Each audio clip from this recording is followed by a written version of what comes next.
Mesdames, Messieurs,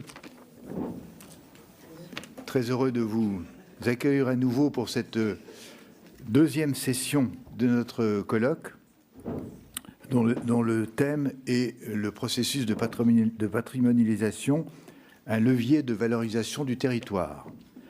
Cette session va être présidée par Monsieur Bruno Favel, qui est chef du département des affaires européennes et internationales, Direction générale des patrimoines au ministère de la Culture, et qui était par ailleurs président du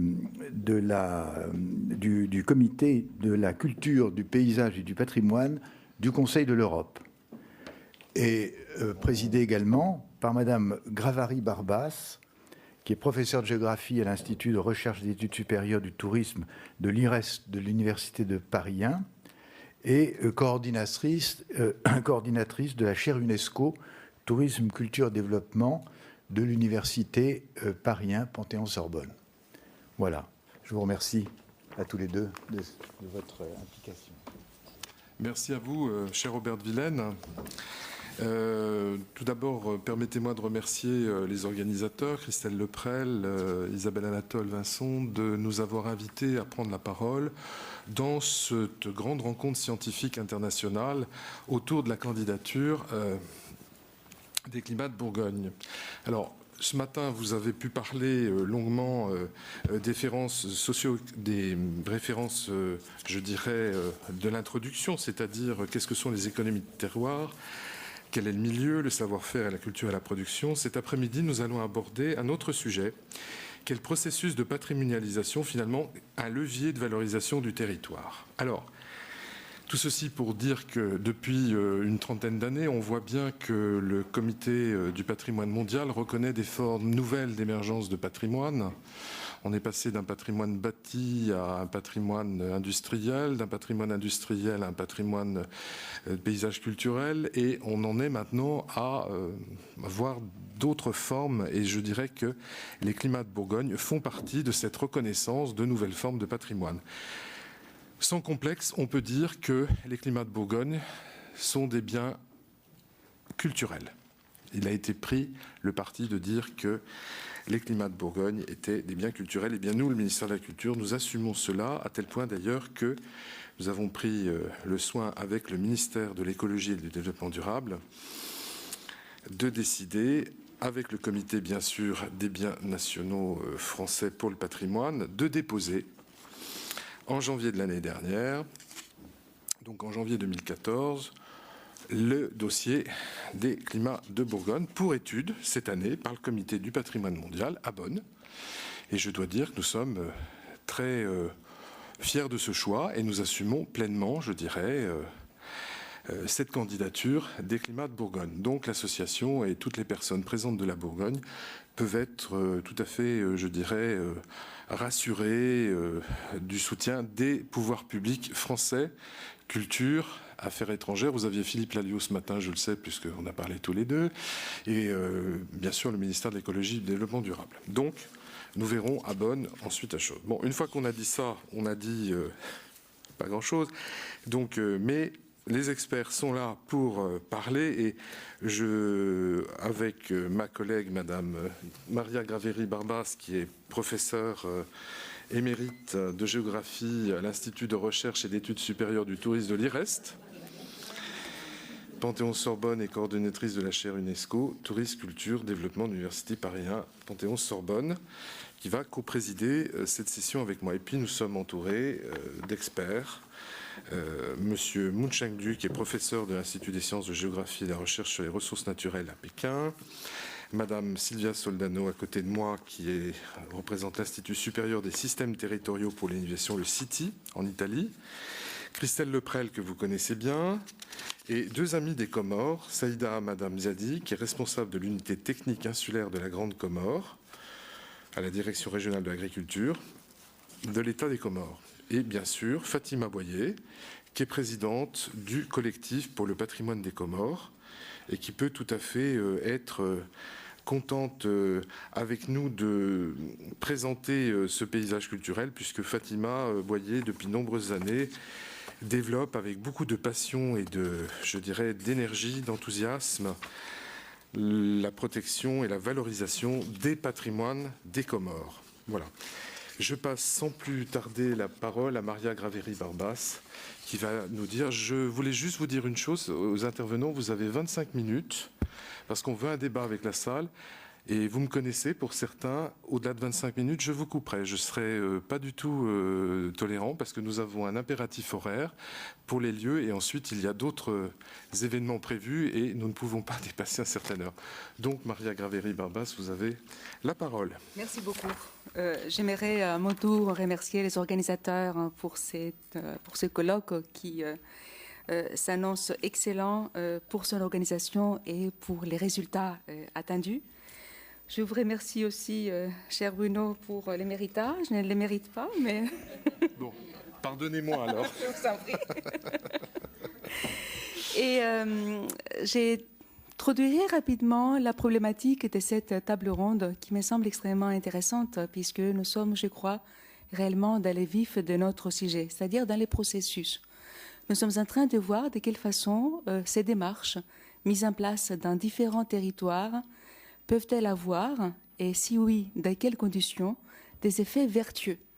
Et nous avons ici une problématique qui est extrêmement large, qui est complexe, et qui sera donc abordée ici dans le cadre de cette table ronde à travers 4 cas d'études différents. 4 cas d'études situés dans 3 continents. Nous avons donc 2 cas européens, un cas asiatique, un cas africain. J'ai présenterai très rapidement la façon dont j'ai compris vos interrogations, qui sont donc des pistes que vous esquissez et que j'essaierai de reprendre après, à la conclusion, une fois que vous aurez présenté donc vos papiers et une fois qu'on aura non seulement vos communications individuelles, mais qu'on sera en mesure également de tirer des conclusions transversales sur finalement des cas d'études qui sont tout à fait cohérents mais très différents. Le premier cas donc qui sera présenté, qui sera donc introduit par Yu Micheng, porte sur la culture du thé et du jasmin à Fizhou, donc un territoire qui a candidaté en 2011 à un label qui est donc le Globally Important Agricultural Heritage System, GAIAHS, qui est donc un concept extrêmement complexe. Je ne sais pas si tout le monde ici est familier avec cette labellisation qui présente donc plusieurs dimensions qui concernent bien sûr le patrimoine. Le patrimoine est au cœur des préoccupations de ces labels, mais à côté de cela, il y a tout un ensemble d'autres facteurs qui sont extrêmement importants, puisque cela concerne également la protection de l'environnement, cela concerne la biodiversité, cela concerne aussi l'équilibre écologique dans la grande région dans laquelle cette labellisation s'applique. Ça concerne également les conditions de vie des fermiers qui vivent sur ce territoire. Donc, un label qui est extrêmement important et qui, bien entendu, pour pouvoir se mettre en place, présuppose une certaine préparation qui, à l'occurrence, a préoccupé donc ces territoires pendant 4 ans avant que la labellisation n'ait lieu en 2014. Donc, la question que nous allons nous poser aujourd'hui, c'est de quelle façon, à travers ces process, nous pouvons donc définir un certain nombre de bons outils qui sont essentiellement et prioritairement des bons outils de mobilisation des acteurs. De quelle façon ce projet devient un projet partagé, de quelle façon on crée des passerelles entre finalement un ensemble d'acteurs qui est extrêmement complexe. Le deuxième cas d'étude qui sera présenté est celui donc de Comores. Là, nous avons affaire à un label différent puisqu'il s'agit donc d'une inscription sur la liste indicative du patrimoine mondial. Ces cas d'études sera donc présenté par nos collègues Saïd Amada Madziani et Fatima Boyer. Et là, il s'agira également de voir de quelle façon, lorsqu'un territoire se trouve confronté à un problème, puisqu'il faut les rappeler que très souvent, on entre dans ces processus qu'on présuppose être un processus vertueux lorsque nous sommes devant un danger. Dans les cas donc de Chine, dans les cas de Fizhou, ces dangers pourraient être par exemple le fait que la population qui traditionnellement prenez soin de ce paysage. Est actuellement une population âgée qui n'a plus les moyens, en tout cas plus les mêmes moyens. Dans les cas des Comores, nous sommes devant ces dangers que vous allez nous présenter en détail, et qui est celui-ci donc du déboisement à cause de la distillation des fleurs. Donc il devient crucial aujourd'hui d'imaginer de nouveaux moyens, d'aller au-delà de ces méthodes traditionnelles qui ont certes fonctionné pendant longtemps, mais qui aujourd'hui nous mettent devant des situations qui sont donc identifiées par les acteurs locaux comme étant des situations problématiques. Dans les cas des climats du vignoble de Bourgogne, qui seront donc présentés par Christelle Lepresle, là, nous sommes effectivement devant une candidature au patrimoine mondial de l'UNESCO. Et ici aussi, il s'agit de voir de quelle façon cette candidature, au cours des dernières années, a pu également servir de levier pour la mise en place de tout un ensemble de partenariats, de collaboration, de quelle façon a pu également préfigurer un modèle économique pour les territoires, et de quelle façon, là je citerai Christelle, de quelle façon donc tout ceci a créé un inconscient collectif. Je trouve les termes extrêmement intéressants et je pense que vous nous le développerez. Et donc le quatrième cas, également un cas européen, qui est celui de Langheruero et Monferrato. Il s'agit donc, à l'occurrence, d'un site qui a été inscrit sur la liste du patrimoine mondial de l'UNESCO, pas depuis longtemps, puisque c'est un des derniers sites inscrits donc en 2014. Et je crois que vous aussi, vous mettrez réellement l'accent sur toute cette phase de préparation, qui, à votre cas, a été une phase longue, puisque vous avez commencé à travailler sur ces dossiers dès les débuts des années 2000, en 2003, et vous nous montrerez de quelle façon tout ceci a cheminé, de façon à ce que vous puissiez donc arriver à ces résultats, qui est bien sûr les résultats rêvés de plusieurs autres sites candidats.